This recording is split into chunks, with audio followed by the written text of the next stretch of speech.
এই মুহূর্তের পাওয়া সবচেয়ে বড় খবর, দেশে ফের হুহু করে বাড়ছে করোনা আক্রান্তের সংখ্যা। গত 24 ঘন্টায় দেশে করোনা আক্রান্ত হয়েছে 774 জন, মৃত্যু হয়েছে 12 জনের। তবে কি ফের দেশ জুড়ে লকডাউনের সম্ভাবনা? কি বলছে চিকিৎসক ও বিশেষজ্ঞরা?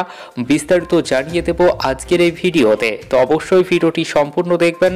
ভিডিওটি ভালো লাগলে লাইক করবেন, আর এমনই প্রতিদিনের লেটেস্ট ট্রেন্ডিং খবরগুলি সবার আগে পাওয়ার জন্য আমাদের ইউটিউব চ্যানেলটি সাবস্ক্রাইব করুন। নতুন বছরের শুরু থেকেই দেশ জুড়ে উদ্বেগ বাড়াচ্ছে করোনার নয়া সাব ভেরিয়েন্ট JN.1। রেহাই পাচ্ছে না বাংলাও। কেন্দ্রীয় স্বাস্থ্য ও পরিবার কল্যাণ মন্ত্রক সূত্রে খবর, রাজ্যে সক্রিয় করোনা আক্রান্তের সংখ্যা 100-র গণ্ডি পেরিয়েছে। মোট আক্রান্তের সংখ্যা দাঁড়িয়েছে 126। বিগত 24 ঘন্টায় রাজ্যে আক্রান্ত 17 জন।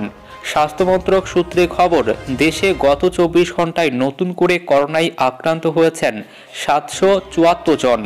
এছাড়াও এক সপ্তাহে লাফিয়ে বেড়েছে করোনায় মৃতের সংখ্যাও। মাত্র কয়েকদিনের মধ্যে 10টি রাজ্যে নতুন করে কোভিড আক্রান্তের সন্ধান মিলেছে। দেশ জুড়ে দাপট দেখাচ্ছে ওমিক্রনের নতুন সাব ভেরিয়েন্ট JN.1।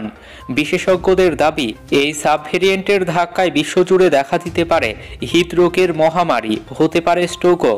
নতুন জাপানি গবেষণায় এমনই দাবি করা হয়েছে। ভারতে ফের বাড়ছে করোনা। বিগত 24 ঘন্টায় দেশে করোনায় আক্রান্ত হয়েছে 774 জন, মৃত্যু হয়েছে 12 জনের। দেশে করোনায় সক্রিয় রোগীর সংখ্যা 4334 জন, জানিয়ে দিল কেন্দ্রীয় স্বাস্থ্য মন্ত্রক। দেশে কোভিডের সাব ভেরিয়েন্ট JN.1 এর সংখ্যা বাড়ছে। দেশে এই সময় এই নয়া সাব ভেরিয়েন্টে আক্রান্ত হয়েছেন 541 জন। এর মধ্যে প্রায় অর্ধেকই কেরল থেকে পাওয়া গিয়েছে। স্বাস্থ্য মন্ত্রকের পক্ষ থেকে বলা হয়েছে, 5 ডিসেম্বর থেকেই করোনার এই বাড়বাড়ন্ত লক্ষ্য করা গিয়েছে। এর অন্যতম প্রধান কারণ হলো শীতের সিজন। নতুন সাব ভেরিয়েন্ট প্রথম পাওয়া গিয়েছিল কেরল থেকে।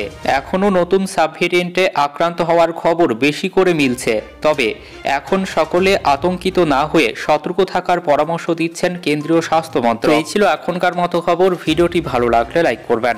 ধন্যবাদ।